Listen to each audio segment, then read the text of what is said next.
documentary from James Fox. In 2017, the New York Times published a story exposing a secret government program investigating UFOs. That story was kind of a catalyst for a lot of things that have happened since. Members of Congress started to ask questions. Instruments report there is something there. There are flight characteristics that we can't explain. UAPs are unexplained. It's true. They need to be investigated. Here we are having a hearing where just a few years ago, we didn't even acknowledge that these things were real. Do you believe that our government is in possession of UAPs? Absolutely, based on interviewing over 40 witnesses over 4 years. You're telling me people have come forward claiming firsthand knowledge of craft of non-human origin? That's correct. I wanted to share part of this trailer of Jamie Foxx's documentary as my opening shot because it's pretty exciting what's been happening over the course of the last decade. Welcome to the Backyard Professor Responds videos to Global Disclosure Day that happened Sunday, October 20th. Now, I've been scouring the internet trying to find information on this. I was unfortunately not able to stream in, so I don't have direct firsthand knowledge, which sucks, but I've got some information from other sources that I will share with you. I'm going to respond more to the comments of several of these clips because there is a serious, deep-seated skepticism about this whole process we're calling global disclosure. And I'm with you. I hear you. I empathize with you. It is getting maddening how this is being mishandled, then promised, then mishandled again, then promised, then mishandled again. It's pretty aggravating. I am so with you on that. So what I want to do tonight is I want to share a few clips of bits and pieces of various podcasters and YouTubes, and I want to share my commentary with my emphasis on, again, I'm coming at this from a religious bent on purpose because, and I didn't pre-find this, I should have, I apologize. Let me see if I can find it real quick in Alessandro's book about the importance of, here it is, right here. I wrote this down, I noted this. Okay, here we go.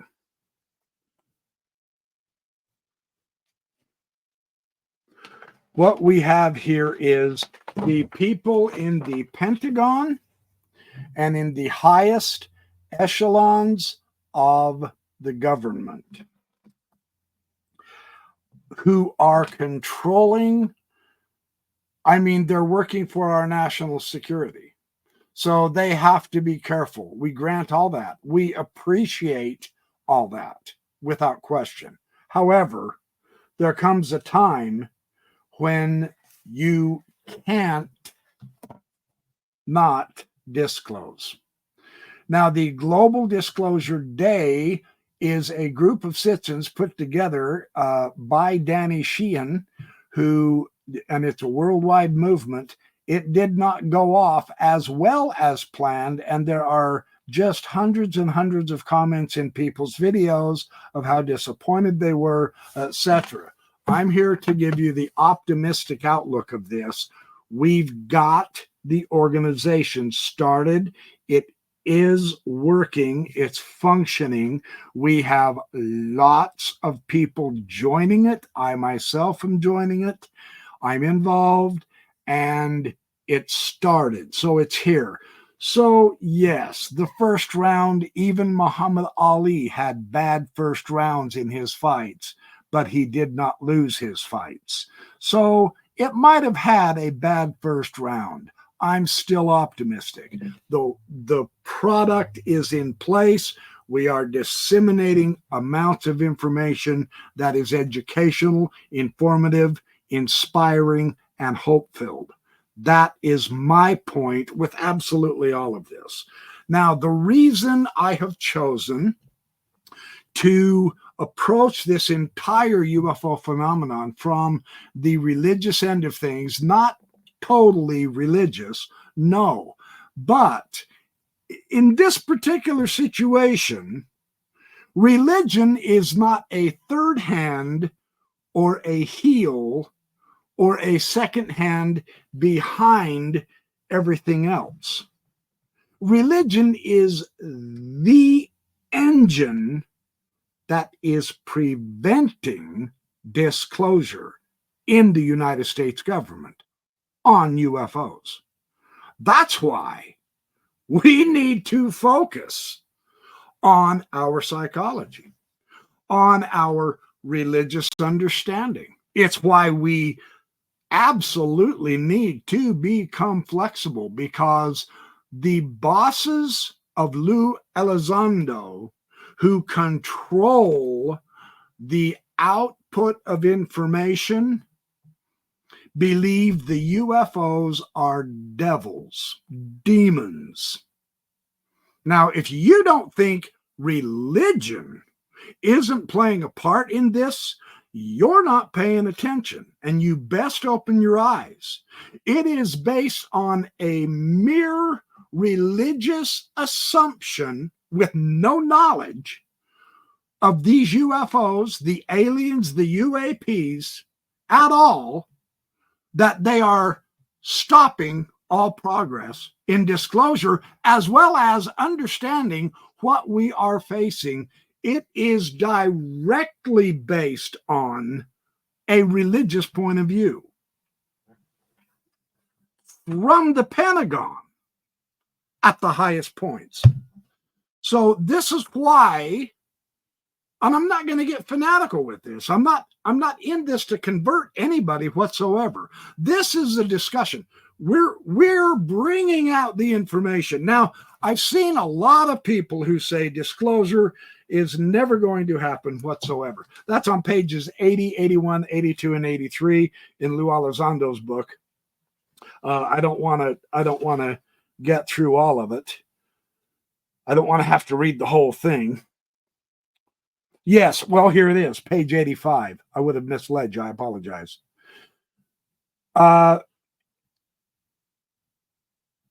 Woods. He ran into Woods. I can't find his first name. There's so many people that he knows. Deputy Secretary. No, not him. Woods asked Lou in the hall one time when they had a meeting as they brushed by each other. He stopped Lou and he said, "Have you read your Bible lately, Lou?" He asked. Sir, I am familiar with the Bible, I said. What a strange thing to ask, I thought. Now, this is the top man who decides whether our government discloses UFOs or not, discloses alien bodies, discloses reverse engineering projects trying to mimic and imitate and reproduce the alien technology that we know the government has. That's who this is. He has the power to intimidate all whistleblowers, all witnesses. He is the one that has the power for the shaming campaign, the smear campaign on any major military official or government official who decides they've had enough. He is the one also that went after Lou Elizondo after he came out. This is the man we're talking about. This is his power of stopping disclosure. We need to be crystal clear with this. It's religious. Lou, you're opening a can of worms playing with this stuff, Wood said. It was clear to me he was talking about the UAP. I can't imagine the look on my face, but I'm sure Woods could tell I was perplexed. It's demonic, he said to me. There is no reason we should be looking into this. Really? No reason? My clips tonight in my response is going to show you several very damn good reasons why we absolutely must insist to our government that they look into this. Seriously. We already know what they are and where they came from. They are deceivers, demons. I couldn't believe what I was hearing. This was a senior intelligence official putting his religious beliefs ahead of national security. Page 85, you guys. If you want, you can freeze the screen to show you, those of you who haven't read this, the underlined stuff, that I'm not kidding. That's the conversation. So if you think for 1 minute that religion is just a minor little scuffle out there of no importance, you are deceived.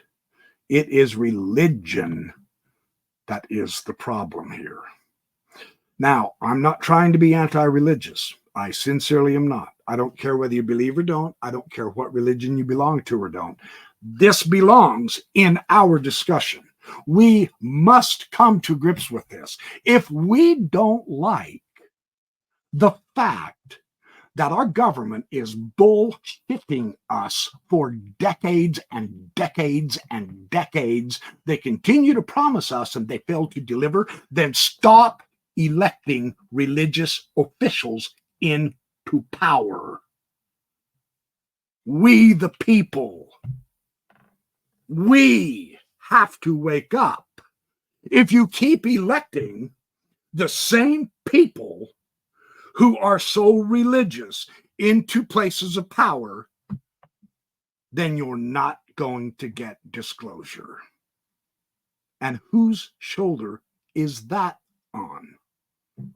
I'm just saying. Now, that's my rough part. And I have to be firm here because of the revelation of Elizondo's experience with the highest echelons of power, who gets to pull the strings and who does not. And it's a religious fanatic who doesn't give a damn about our Air Force bases, about our military installations, and about worldwide safety and national security. He's worried that they're demons. Now, that is one interpretation, but that's not known because we can't talk to him.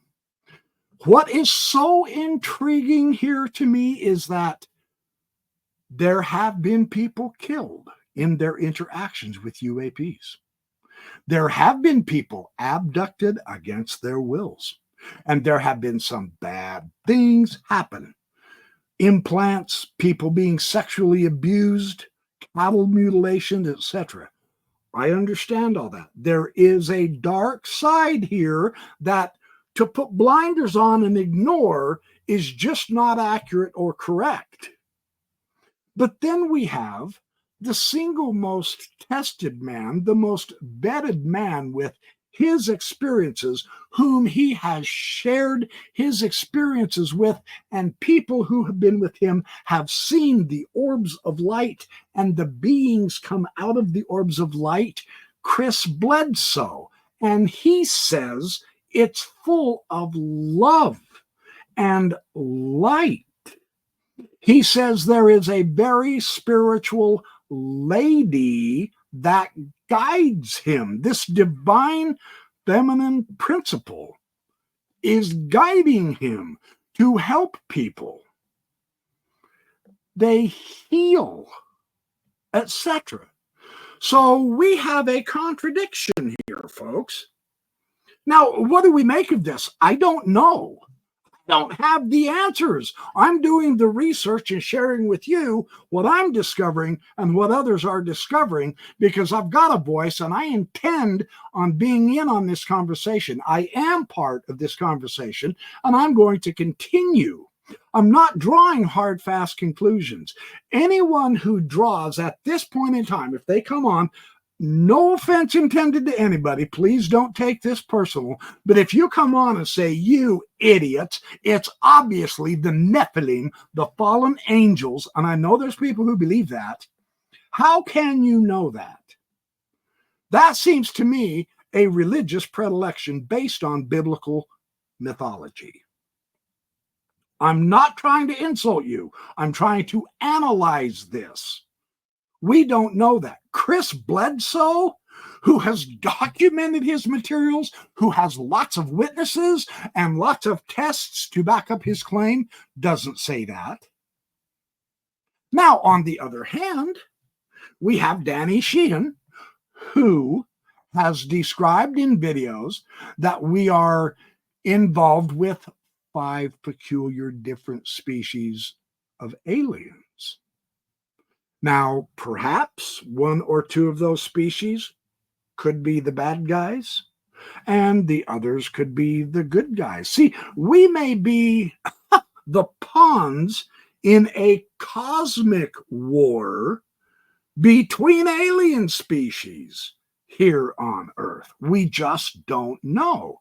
Now, we aren't seeing a lot of war and UFOs in the sky shooting down each other and damaged craft coming and crashing into Earth and exploding all over the place everywhere around the world. So I'm being pretty dramatic with that. We just don't know. All we can do is speculate. And again, try to remain flexible-minded, because as new information comes out, then we have to adjust. There's a lot of people who already know all of the information I'm going to share with you tonight in my response. I get it. It's redundant. You're bored. Give us the evidence, etc. We've had 80 years, for crying out loud. When it's coming out? Well, it may be a dang long time if we keep putting in religious fundamentalists into power. Chew on that for a little while. Whose fault is this? And I'm not trying to do the man thing and cast blame. There's more than enough of that all over the place. That's not the issue here. We don't care who's to blame. We want to be able to understand this. The last thing we need is all of us starting to bicker among each other. No, I'm right, it's Nephilim. No, I'm right, it's angels. No, they're demons. No, they're from the Pleiades. Haven't you read the books? They're from the star system Sirius, you idiots. No, they're from Earth. They're from under the water. They've been here longer than us. There are 1,000 different theories for the simple reason that we don't know. So we can't afford at this point to become dogmatic. But there is hope. We have a trend of pattern that we can see. I will share that in video clips tonight. I'm just letting you be aware. This is not a simple issue. This is an emotional issue. It's enough to just piss us off. I get that. But we are stronger if we keep cool heads, analyze the data, work through the ins and outs, quit worrying about trying to convert everybody to our point of view. I'm right, you're wrong, you're an idiot, I'm the savior. I'm the good guy here, and you guys are making fun of me. We can't let egos get into this. I've seen it on every YouTube video I've been seeing for the last 2 weeks as I'm researching. The people in the comments just come unglued at each other, and there's mockery and spitting and hate and all. That's not what we need. That's not going to help our conversation forward. That's not going to give us any more enlightenment. You know, it's better to have 200,000 or 200 million heads working together to solve the problem than thinking, yes, I've got all the answers and you guys are idiots for not listening to me, and getting mad and trying to pull people away. We don't need any of that. So let's not go that direction. I'm not going to. In the course of this, I get it. I'm probably going to make some people upset. I apologize in advance. I'm probably going to thrill some people. I apologize in advance. That's not my intent. We need to analyze, test, and compare and learn together, agree to disagree, but also agree to change your mind when new evidence comes out. Don't just firmly get an answer and everything else from here on out goes away as being false. That's called closed-minded. We haven't even had disclosure yet. You can't possibly have the truth. None of us do. They haven't shown up to the world yet. and we don't know what they want. So, you know, a little bit of humility would be my suggestion, just personally. So now let me share another clip from a man I have come to highly respect. I've watched many of his videos. He is writing a new book on USOs, and he's a very good historian, Richard Dolan. I'm not worried about his political views at this point. I don't agree with them. But that's irrelevant. We don't want politics in it. That's the problem. There's too much politics involved. I mean, this has become so political that we've ground ourselves into the mud and stopped progressing. But let's hear what Richard Dolan has to say, and I'm going to intersperse some of my comments with what he says because he is level-headed on this issue. He is direct. He is staging the point that we need to know where we are in order to be able to know where we're going in this. That's vital. And so let me, I'm going to stop the screen here. Okay, stop the screen. Then let me start the screen again, share the screen. And I need to get to this one here. Okay, here we go. Richard Dolan. This man is really quite amazing. Okay, this is him. You can see him. Good. Okay, let's hear what Richard Dolan has to say. Hi, everyone. By the way, this was just made yesterday, and he's talking about Disclosure Day, just so you're aware of that. Brand new, just one day old. Here's Richard Dolan. Today, October 20th, has been recognized as Disclosure Day. I think it's a great idea because we stand at a crossroads. Oh, it's Dennis. Stupid. I apologize. For decades, our leaders have fed us lies about strange objects in our skies and our seas. But the truth is simple and stark. UFOs, or now UAP, are real. They've been here a long time, and no amount of government denial can change that fact. Let's cut through the bull. Back in 1946, ghost rockets plagued the skies of Scandinavia. Diplomats, military brass from many countries took it damn seriously. These weren't Russian. They weren't from any nation we know. They could do things no aircraft of the time could do. And a lot of them went into the water. I once knew Navy pilot Graham Bethune. In 1951, Graham and his crew encountered a massive UFO over the Atlantic.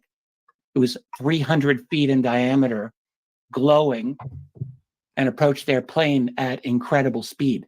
Both the Air Force and Navy intelligence debriefed them. Gander radar tracked the object at over 1,800 miles per hour. Jump to 1952. A wave of UFO sightings swept the nation, including over Washington, D.C. By December, CIA official H. Marshall Chadwell wrote a memo stating that UFOs posed a national security concern and required immediate attention from the CIA and upper echelons of government. Fast forward to late 1975, a systematic incursion of military bases along both sides of the vast U.S.-Canadian border occurred. On October 27, 1975, a low hovering object invaded the airspace of Loring Air Force Base in northern Maine. It penetrated the perimeter where there were nuclear weapons at an altitude of just 300 feet, circled inside the base, and came within 300 yards of those weapons. Similar incidents followed at other bases. What I want to say here is that I also have another clip of an entire different situation where the name of the commander of the airbase is also mentioned. This has happened over and over again through time over the course of the last 75 to 80 years. Even back then, they were concerned with national security. So it's not like they didn't care. It's that they just, my position on this, I'm happy to be shown wrong, is it's terrifying that our world's superior technology cannot match these UAPs. Not then, not in the 1970s, not in 2024. That's terrifying. It also is embarrassing. I get it. So they don't want to face the issue, so they deny it and they destroy anybody's reputation who denies it. That's what makes Global Disclosure Day so important. The movement is here now. We, the people, can bring back the power in our hands that we so stupidly let leave because we were somehow brainwashed and convinced we had no power. That is false. We do. We take it back and we insist on our elected leaders protecting us and informing us with up-to-date knowledge, or we will re-elect someone else. That is our constitutional right. And we need to begin exercising that with much greater serious concern and care. So just so you know, he is expressing the historic reality. I know a lot of this isn't new. None of it's new to some of you. A lot of it's new, if not all of it, to many of you. We're all in different stations, so we all have to get used to some repetition of information.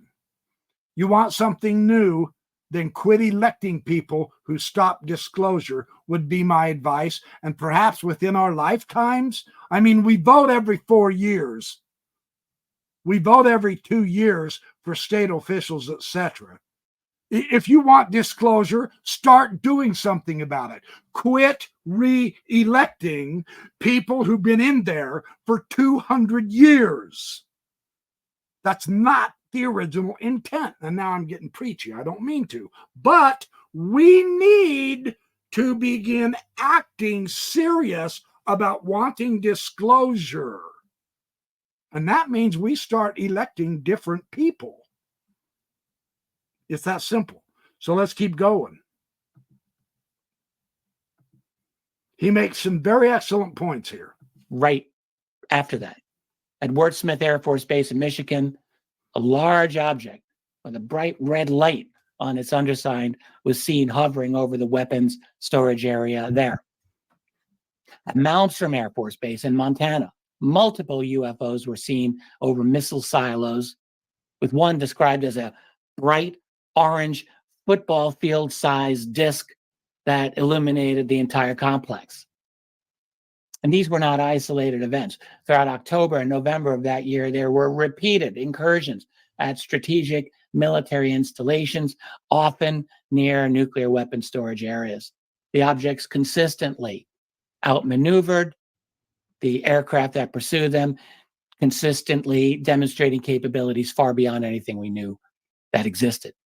Despite the frequency and significance of those encounters, they were unknown to the public for years. In 2004, we had the famous Nimitz encounter. Navy pilots chased objects that outclassed our best fighters. These things could drop from 80,000 feet to sea level in a second. There was something below the water there too, looks like. Then in 2017, off Louisiana, one of my most favorite cases of recent times, an oil rig worker sees something that would make your jaw drop. A triangle bigger than a football field comes out of the Gulf of Mexico. It tilts, shows its full shape, and shoots straight up and vanishes. These sightings are everywhere. For a long time, these were mostly kept quiet, until some brave souls started leaking the story to the New York Times in 2017, and the dam started to break. This is important. This is important. He's talking about Elizondo, but the dam started to break. It's a process. and I get it, it's maddeningly too slow. It is. I'm getting older. I would like to see this in my lifetime. I know so many of you would too. So let's make this happen together. Let's put the 300 million citizens that we have together on this, working in conjunction. Quit worrying about if your theory is correct or not. Let's work together in conjunction to tell our government, give us the knowledge or you get to go retire. Let's work together on this. We can do this. All right. Enough preaching. Let's keep going. But don't think for a second they're giving us the whole truth. They're still holding back. They're still playing games. Look at how they dance around it. They admit something's out there, but they won't say what. They talk about flight safety and national security, but they don't mention that for 80 years, these things have run circles around our best tech. They say they're assessing the threat, but how can you assess a threat from something that's leagues beyond you? The fact is, we're dealing with something that is centuries or millennia ahead of us, maybe more.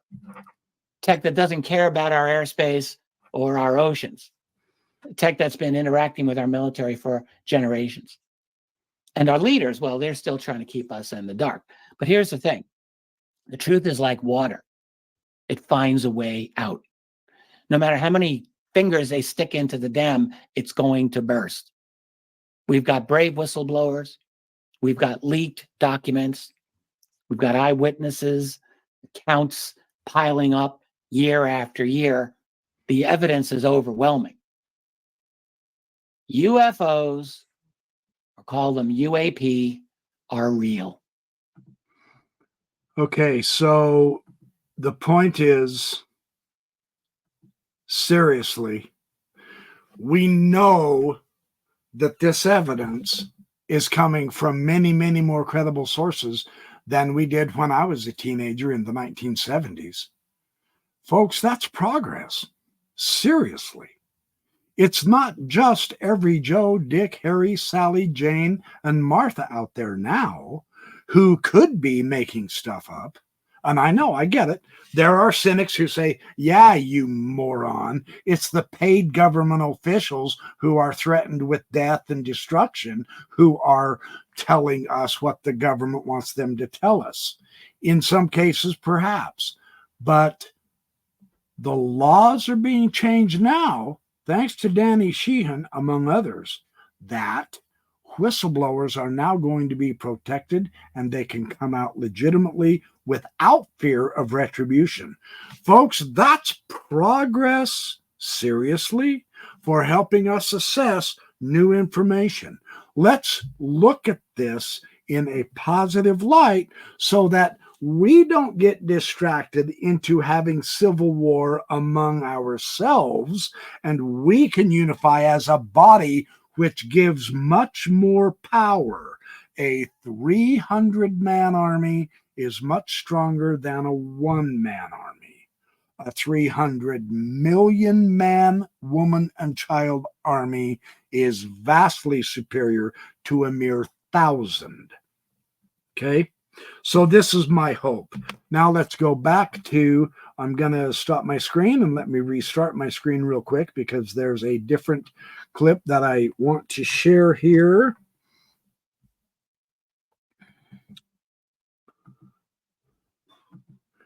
And I have to get this at this part. Hold on just one sec. Just bear with me. I promise this will be worth it. This is really, really fantastic. Now, this is from, this is Carl Nell, Colonel Carl Nell, who is exquisitely credible. And this, I want you to pay attention to, and this is the Down to Earth podcast. Christian just does a great job with this, but pay attention to how Carl Nell talks. This is also just one day old.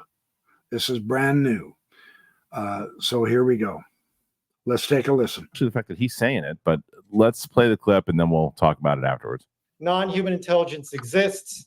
Non-human intelligence has been interacting with humanity on this planet. This interaction is ongoing and it's not new. And there is zero doubt. But you already knew that. So how do we go about convincing other people that this is the case? Particularly people that aren't necessarily privy to all the information that some of us may otherwise be. And so there's three principal lines of effort, three principal sources of data. There's essentially the first principles argument, which basically says, counter to common belief, that life is common in the universe. How do we know life should be common in the universe? There's 20 billion sun-like stars in the universe. The sun is a population 1 star. There are planets like this, there's stars like the sun that are 5 billion years older than the sun. That's plenty of time for other civilizations to evolve on these other planets. There's recent scholarship that says that life evolved on Earth in the Hadean era. The Hadean era was before the crust even cooled. There's recent scholarship that says that microbes have been found in terrestrial rock that have dated to 2 billion years ago, essentially in stasis. So life evolved here very quickly. There are many, many planets like the sun, and there are many, many planets that are much older than the sun. People that would argue that life is uncommon have to justify that proposition more than anyone would have to justify the fact that life evolves very quickly. The second point is faster than light travel. Everybody says faster than light travel is not possible. This is false. Miguel Alcubierre, a postgraduate student at the University of Mexico in 1994, solved Einstein's equations for an effective faster than light mechanism. NASA has investigated this. Everyone. No, and then an ad. I apologize. All right, done. Accepts his solution as valid. His solution requires negative energy.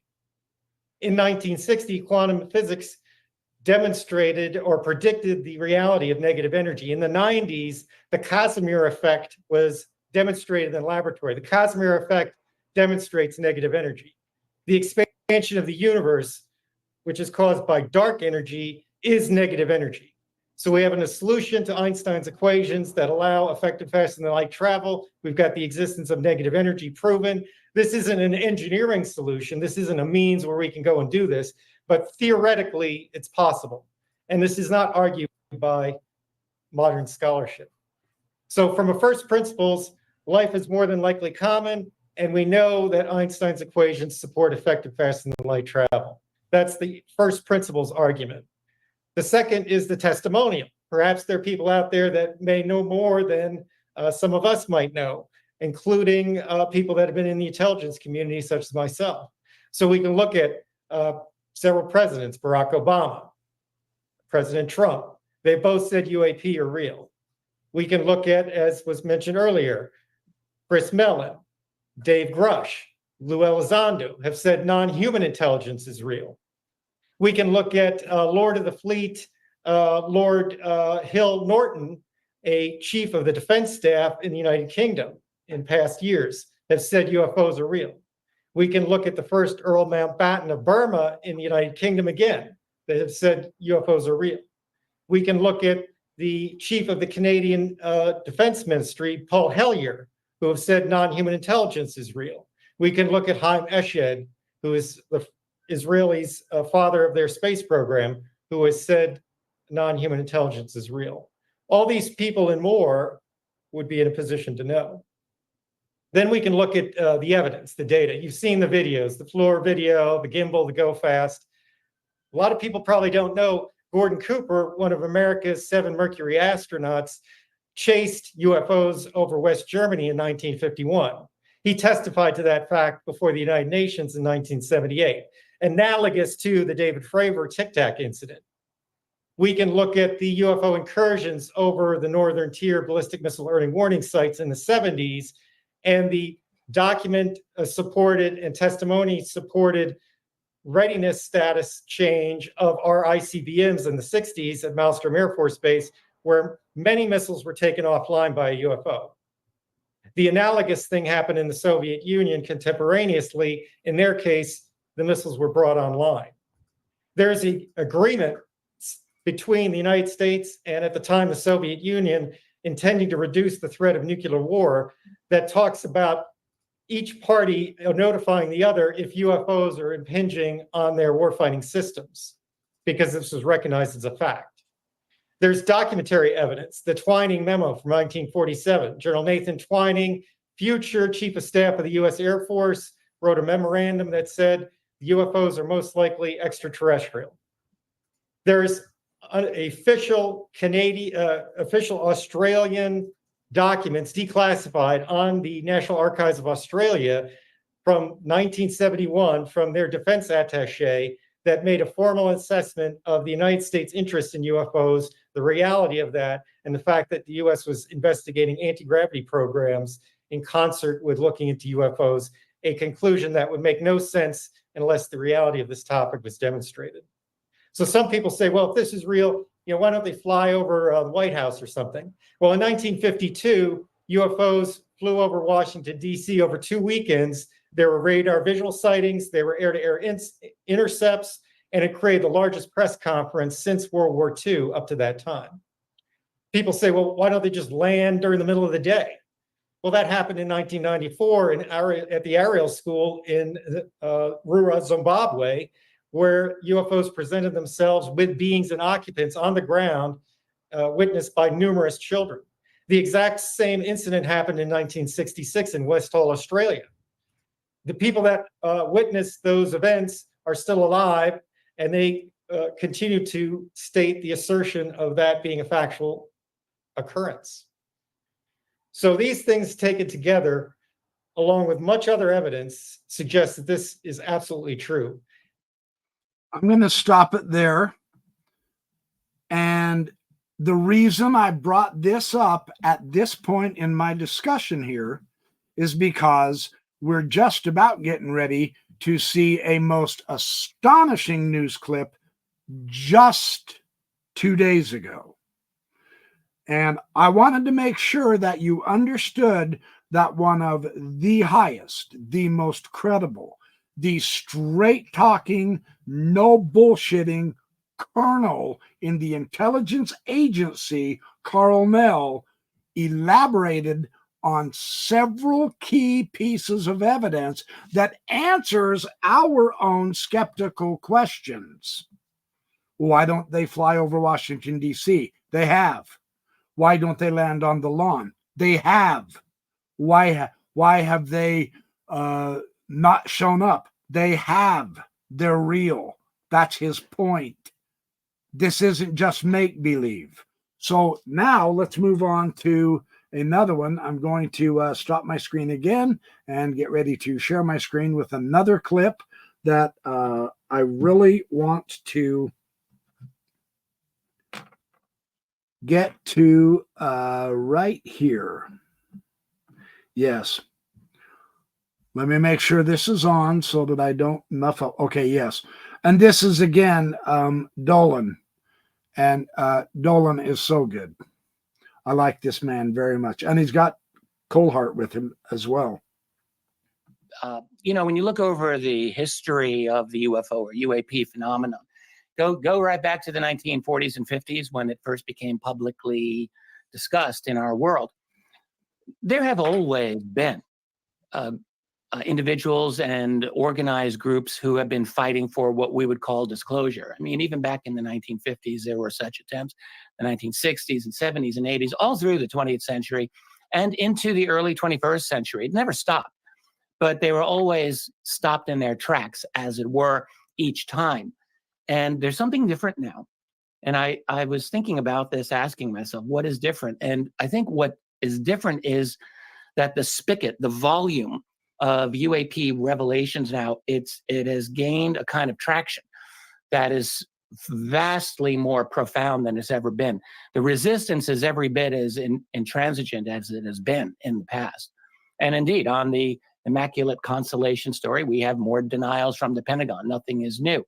But the fact is that if we see ourselves as the offense, it's like we got a new quarterback, a couple of new receivers, and a better front line, and we're just pushing a lot harder than we used to. And I think that is the difference. they are the same. That is, the establishment is as intransigent as before. But the offense, that is the disclosure group, I think has, I don't know, I think we got more players, we've got more information, more sources coming in, and it's becoming much more of a game now. That is critical. I am really heartened with this. That's why I wanted to show this to you. There is a difference. We are in a new era. We're in a new quarter in this game. And he is right. We have more players. I count myself as one of those. There are many very good, credible podcasters out there. We are as frustrated as all the rest of you in this stupid cat and mouse game that our government, whom we stupidly keep re-electing the same people into power, we can change that. I'm just saying. So now, here we go. I want to get to this next clip, which is the clip where you and I, just a couple days ago, were directly lied to, you and I. And are we going to take it sitting down, or are we, the people, going to begin voting better? Not across party lines. Man, that is old thinking. This is not about Democrats. This is not about Republicans. This is not about independents. This is about our survival. And I know I'm getting melodramatic. I don't mean to. But in the long run, Democrats, Republicans, and independents don't mean spit. We need to expand our horizon and vision. We need to deepen the depth of our faith, of our knowledge, of our ability to recognize as we unite, we get more powerful say in remaining alive as a species. That's what I'm looking for.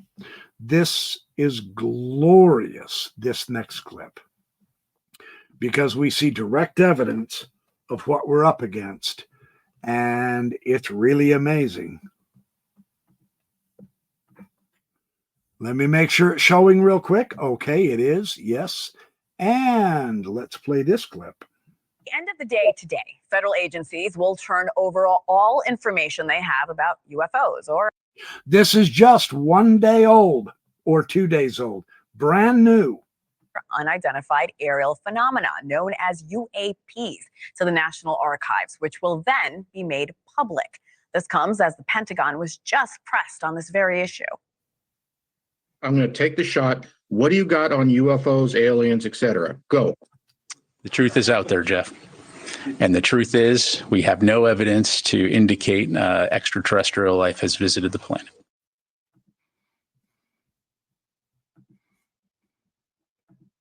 Pure, unadulterated bullshit. Let's see some new evidence that this man denies exists. All right. Well, here with us is Ryan Graves. He is the first active duty. Oh, the history of the Roman I apologize Republic again. is a Stupid cautionary tale. advertisements. Duty fighter pilot to go public and discuss sightings. He is also the founder of Americans for Space Aerospace. Ryan, welcome to the show. Thanks for having me Of this morning. course. You were an F-18 fighter pilot with the U.S. Navy. You are one of the first active duty pilots to go public about sightings of UAPs. Can you tell us what you saw in the skies? Absolutely. We came back from our deployments while we were doing our normal duties on the eastern seaboard, and we upgraded our radars and began to see objects in our working areas just off the coast of Virginia Beach that we just didn't know how to explain. They were often stationary or even moving supersonic, and eventually we got close enough to these objects to break them out, and they would often look like a dark cube, either black or gray with inside of a clear sphere. When you went up your chain of command and told them what you saw, what was the reaction you got? Well, unfortunately, we were only able to get so far up the chain before we hit a wall. My presumption would be that this was an issue that would get resolved through some normal channel, through some way, but unfortunately that wasn't the case, and it was just an issue that was ongoing and that we had to mitigate ourselves. You testified before a House Oversight Committee about your experience. I am curious, what motivated you to go public here, Ryan? Well, my motivation was simple. When I saw the 2017 New York Times article and the videos that were released, I realized that that was really a cry for help, and that my colleagues on the East Coast and elsewhere were still just trying to manage this issue on their own. And so my goal was to simply be able to provide whatever information and value that I could in order to mitigate the situation, since it was going unmitigated through leadership.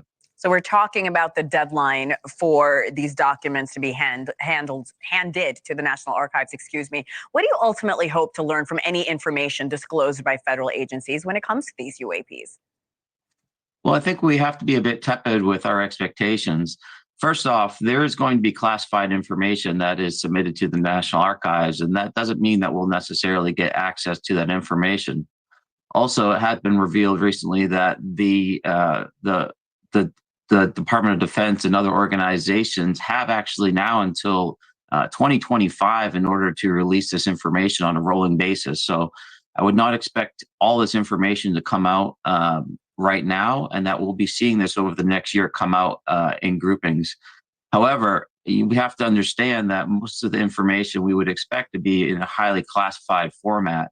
And so I don't necessarily have high hopes that this information release is going to provide the type of closure that most people are hoping for. Yeah, I want to add to what you just said. We know Congress is planning more UFO hearings come November in just a few weeks. What do you hope to hear and learn from these hearings? Well, of course, it would be nice to have some whistleblowers that are actually involved in the program or that have detailed information. In addition, there has been some recent releases about Immaculate Constellation and some work that supposedly has been done to stop this information from promulgating to the rest of the defense enterprise. And so, my hope would be that we get more information around how the government is really handling this information internally and how they're stopping the rest of the DoD enterprise from really having access to this information. And not just DoD, but of course by the congressional or by the constitutionally mandated members of Congress who are supposed to be privy to this type of information. Ryan, do you think the government is taking this seriously enough? I believe certain parts of the government are certainly taking this serious. However, I don't think that information is being promulgated to the rest of the Department of Defense or intelligence communities. And so there's a gap of awareness.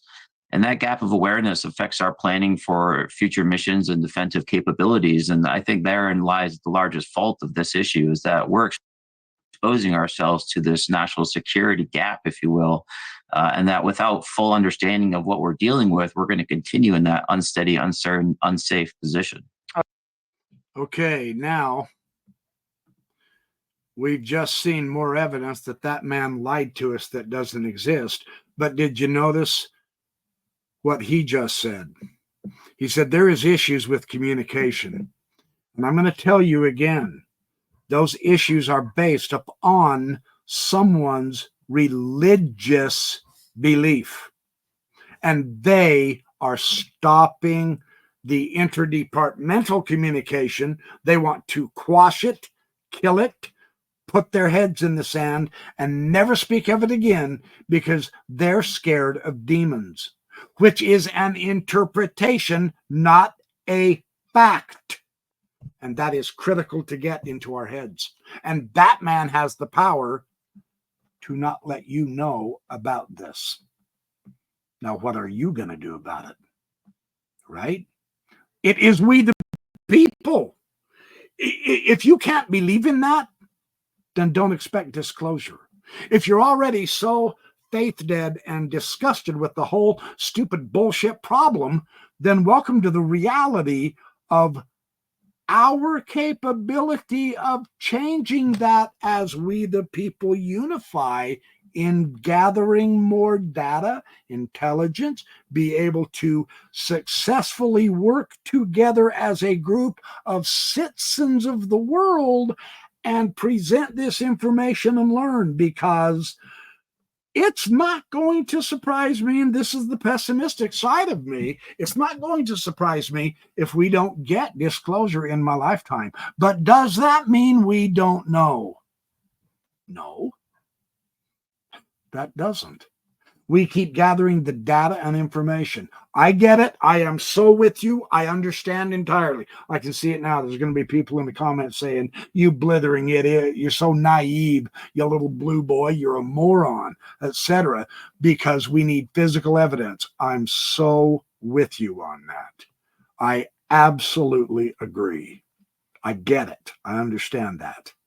Well, we the people, how bad do we want to see the evidence?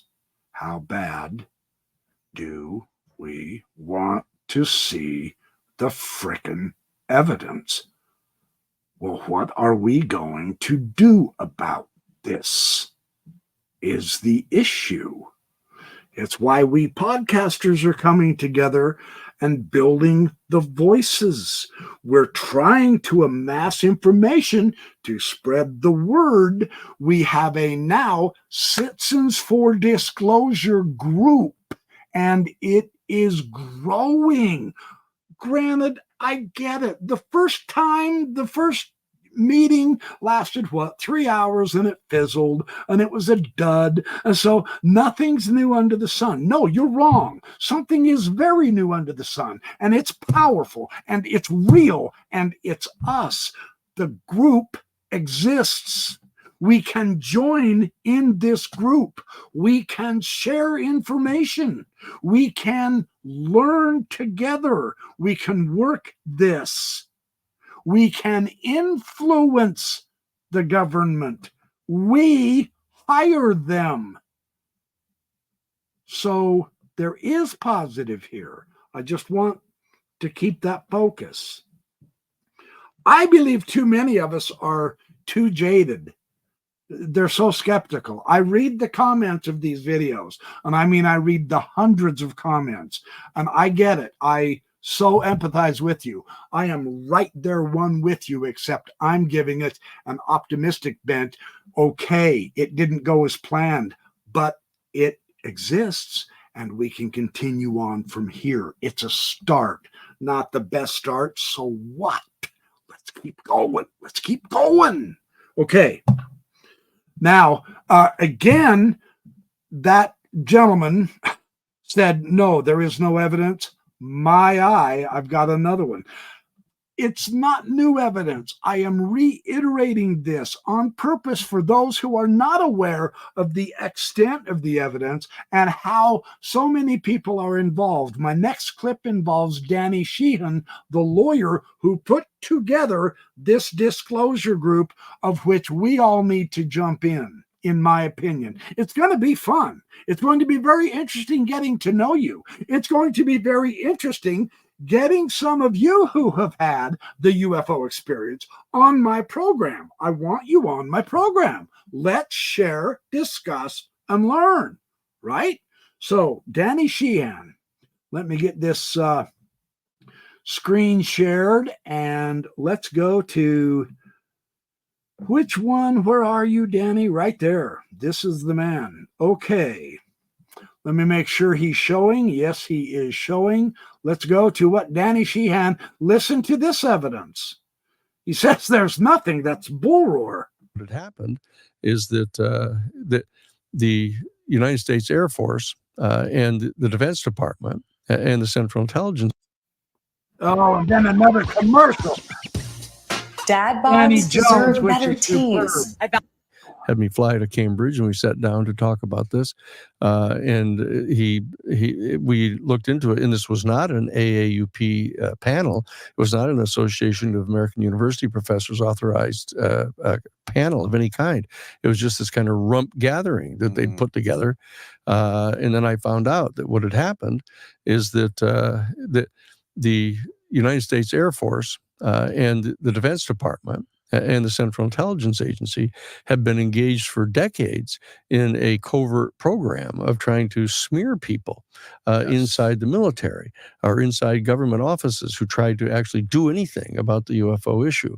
Right. And what had happened is that one of the first things they would do if a high-ranking officer insisted upon filing an official UFO report, one of the first things they would do is order him to go get a psychiatric exam, which is not a career builder, in the military. And so that a few of these guys who had actually pushed all the way through and insisted upon filing an official report, for example, Colonel Arnoldson was the commander at the Malmstrom Air Force Base in Montana back in 1968, when the UFO came up over the Minuteman site and shut off all 10 of the Minuteman missiles. And Arnie Arnoldson was the guy that called NORAD about it and said, that we've got this the craft of some sort that's come up over our site and has closed off all of our missiles. And they said, are you trying to file a UFO report? And he said, yes, I am. And they said, well, that's interesting because both the Minuteman site to your west and to your east have both reported the same thing. They've had their missiles shut off too, which people don't know about, don't talk about. But I talked to Colonel Arnoldson. But it was fellows like that who insisted upon going forward that would be ordered to get a psychiatric exam. And so a number of them had been sent to Harvard Medical School to get this kind of top-level psychiatric exam. And John Mack, being the chairman of the department, was actually tasked to do that. So he did that, and as he told me later, he said, I did all the interviews with them and did all the tests. This wasn't by choice. No. They were ordered to do it. And so when John said, I mean him, but it wasn't his choice to interview these people. Well, no, they were sent there to be tested. And my guess is that he, as the chairman of the department, had some discretion in who would be assigned to actually do the exams. And so he chose to do those. Do you know if before he started interviewing these people, these military people, if he had any sort of interest in this topic before that? No, he did not. Okay. He did not. He had no, he assumed it was all nutty, actually. And he actually suspected that these guys had something wrong with them. And he did the interviews, and then he said, but each one of them tested out to be within the normal parameters of normalcy. All right. And so that's how they were treated. No wonder whistleblowers are having such a hard time coming forward with the evidence, because we keep electing the wrong kind of people into power, and they are preventing this stuff through intimidation and tactics like this stupid stuff. So we do have a capability of changing the future if we group together, work together, inform ourselves, inform one another, and team up, not by way of trying to get your kookiest, most ridiculous theory verified so that you can feel good about yourself. We know there is a bunch of ridiculousness out there. I don't want that either. We need to be level on this. We need to come together and be serious and quit flying off the handle for fame and popularity and attention grabbing, says the man who jumped on podcasts to share this information. I'm giving you as credible a sources as I know exist, and I will attempt to have these gentlemen and ladies on my own show as well. So I want to get to the bottom of this, but do you really think we're going to finally, at last we know because the government gave us full disclosure? We already know, right? So we are in the phase of research, of study, of comparison, always remaining vigilant in our minds for flexibility and willingness to test. Well, that theory is interesting. It has 4 or 5 bits of information that I like, That theory is interesting. It only has 2 bits of information I like. There's 4 or 5 things I've discovered that is wrong. So therefore, it is more probable that this explanation is more verifiable and actual than this one. We need this kind of thinking, not, well, let's say a quick prayer. Oh, God says this one's right. Not in this field. And I'm not trying to mock religion, I promise. But I came from a religion that did that, and it doesn't work. I can testify from personal experience.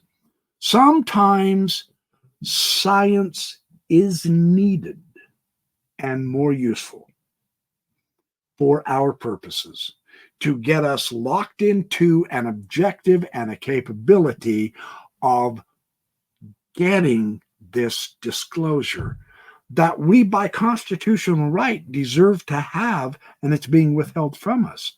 We need to come together is my place in making these videos, bringing the best that I know how, giving you my particular interpretations and ideas as they come forward.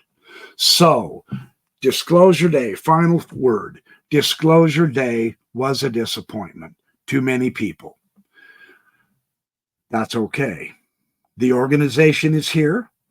It's already been set up. It's very real. It's very worldwide. And we need more of us to step up, step in, and start working in conjunction as a unified team. And let's go win this World Series, because we can do this. My optimism, my hope, is that we as humanity will realize this is bigger than any one of us.